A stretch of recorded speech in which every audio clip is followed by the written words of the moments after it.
السلام علیکم عزیز طلبہ، آج ہمارا ٹاپک ہے نیورون، جسے نرو سیل بھی کہا جاتا ہے۔ نیورون نروس سسٹم کی اکائی ہے۔ نروس سسٹم میں اربوں نیورونز موجود ہوتے ہیں۔ نیورونز کے ساتھ ان کے سپورٹنگ سیلز یعنی نیوروگلائل سیلز بھی موجود ہوتے ہیں۔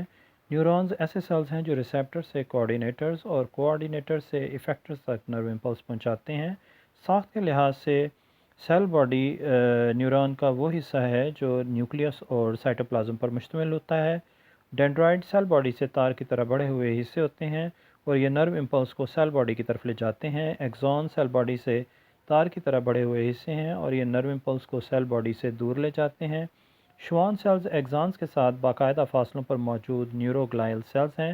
شوان سیلز ایگزانز کے اوپر فیٹی تہہ جماتے ہیں جسے مائلن شیت کہتے ہیں۔ مائلن شیت غیر موصل ہوتی ہے، یعنی اس میں سے نرو امپلس نہیں گزر سکتی۔ نوڈ آف رینویئر ایگزانز پر وہ مقامات ہیں جو مائلن کے بغیر ہوتے ہیں اور انہیں نوڈ آف رینویئر کہا جاتا ہے۔ یہ دیکھیں، ایک ہم نے نیورون بنا کر دکھایا ہوا ہے۔ اس میں سیل باڈی دیکھیں جس میں نیوکلیس اور اس کے گرد سائٹوپلازم موجود ہے اور اس سائٹوپلازم کے اندر سیل کے آرگنیلیز ہیں، اور اس سیل باڈی سے بڑے ہوئے حصے ڈینڈرائٹس بھی تصویر میں دکھائے گئے ہیں، اور ایک طرف ایک ایگزون دکھایا ہے، یہ بھی سیل باڈی سے بڑا ہوا ایک تارنما ساخت ہے۔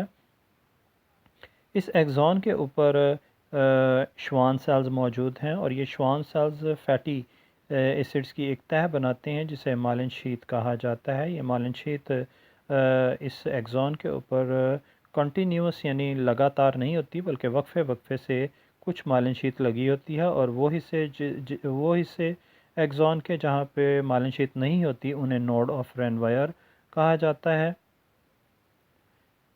نرو امپلس مائلن لگے حصوں کے اوپر سے ایک نوڈ سے دوسرے نوڈ تک جمپ کرتی ہیں۔ انہیں چھلانگیں لگانے والی یعنی سالٹیٹری امپلسز کہا جاتا ہے۔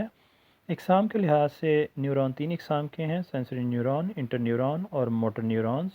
سینسری نیورون سینسری معلومات کو ریسیپٹر سے سینٹرل نروس سسٹم کی طرف لے جاتے ہیں۔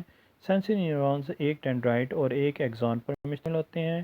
انٹر نیورون دماغ اور اسپائنل کارڈ کا حصہ ہوتے ہیں اور معلومات کو وصول کرتے ہیں اور ان کا تجزیہ کرتے ہیں، اور پھر موٹر نیورونز کو تحریک دیتے ہیں۔ انٹر نیورونز بہت سے ڈینڈرائٹس اور ایگزونز پر مشتمل ہوتے ہیں۔ موٹر نیورونز جو ہیں یہ انٹر نیورون سے معلومات کو مسلز اور گلینڈز یعنی ایفیکٹرز تک پہنچاتے ہیں۔ موٹر نیورونز بہت سے ڈینڈرائٹس لیکن ایک ایگزون پر مشتمل ہوتے ہیں۔ امید ہے آج کا ٹاپک آپ کو اچھے سے سمجھ آ گیا ہوگا۔ اپنا خیال رکھیے گا۔ خدا حافظ۔